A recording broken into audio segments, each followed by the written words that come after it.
letak janin pada dasarnya akan selalu berada di dalam rahim. Tetapi ada sebuah kelainan kehamilan yang disebut dengan ectopic pregnancy. Dalam bahasa awam dikenal dengan istilah hamil di luar kandungan. Kejadian kehamilan di luar kandungan sering terjadi di dalam saluran telur atau tuba falopi. Secara ilmiah, kejadian ini disebut dengan tubal pregnancy. Bahaya terbesar yang diakibatkan kehamilan di luar kandungan adalah meninggalnya sang ibu. Jika janin berkembang di dalam saluran telur, maka dapat mengakibatkan pecahnya saluran telur. Jika saluran telur itu pecah, maka akan menyebabkan pendarahan yang hebat di rahim. Tingginya resiko kematian karena kehamilan di luar kandungan membuat ibu haruslah rajin memeriksakan kehamilannya. Salah satu cara pendeteksian kehamilan adalah pemeriksaan dengan alat ultrasonografi atau USG dan pengecekan kadar hormon. Kehamilan di luar kandungan jika mampu dideteksi pada usia kurang dari 5 minggu bisa diterapi dengan menggunakan obat. Efek samping yang ditimbulkan dari terapi ini adalah gugurnya embrio yang melekat di dalam saluran telur.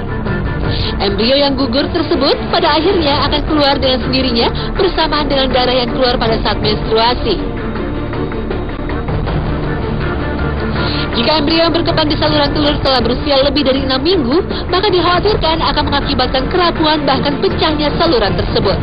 Sehingga langkah medis yang dilakukan adalah dengan melakukan operasi pengangkatan embrio sekaligus memotong saluran telur yang rapuh. Hingga saat ini belum diketahui pasti faktor yang menjadi pemicu kehamilan di luar kandungan. Tetapi kebiasaan merokok dan penggunaan alat kontrasepsi spiral adalah salah satu luar kandungan.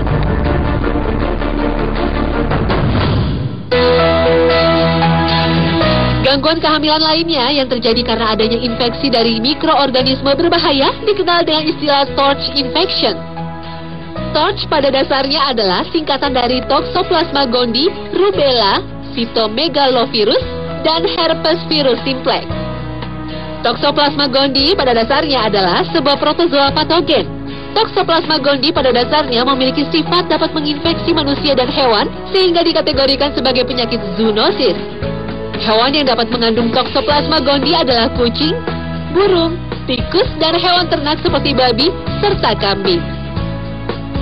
Manusia bisa tertular toksoplasma karena tertelan telur protozoa tersebut, sehingga infeksi toksoplasma sangat terpengaruh oleh sanitasi lingkungan.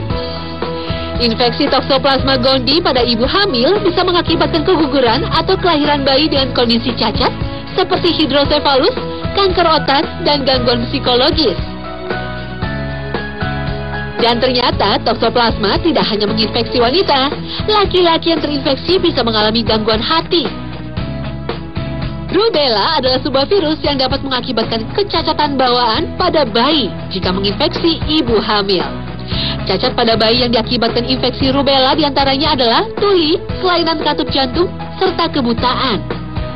Cytomegalovirus dan herpes virus adalah kelompok virus yang bisa menyebabkan kecacatan berupa gangguan pada hati dalam kondisi kekuningan.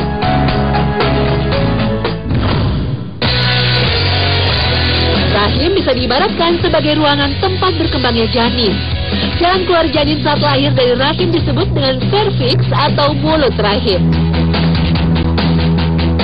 Dan ternyata infeksi virus tak hanya berbahaya pada saat kehamilan saja.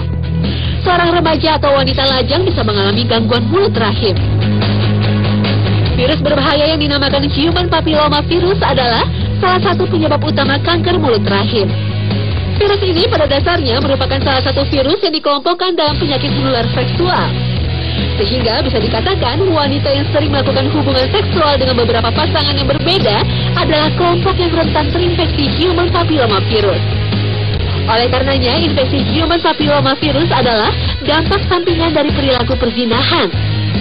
Dan sejatinya Allah SWT telah berfirman dalam surat Al-Isra ayat ke-32 untuk menjauhi perzinahan.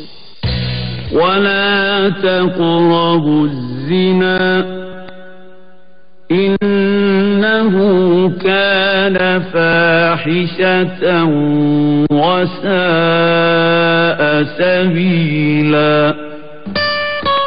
Pencegahan infeksi human papilloma virus secara medis adalah dengan pemberian vaksin. Selain itu, terdapat sebuah prosedur untuk mengecek dan mendeteksi kanker mulut rahim yang dikenal dengan istilah pap smear. Disarankan wanita dewasa melakukan pap smear setiap 4 hingga 5 tahun sekali. Kanker mulut rahim tak hanya terjadi pada mulut rahim atau serviks saja. Rahim pun adalah salah satu organ yang rentan terserang kanker. Badan Kesehatan Amerika Serikat mencatat bahwa 35.000 wanita terdiagnosis menderita kanker rahim tiap tahunnya. Penyebab utama kanker rahim adalah meluasnya kanker serviks, merokok, dan tingginya dosis estrogen. Oleh karenanya, obat kontrasepsi yang mengandung estrogen bisa menjadi penyebab kanker rahim. Tak hanya itu, wanita yang merokok dan menderita kegemukan atau obesitas merupakan kelompok rentan terkena kanker rahim.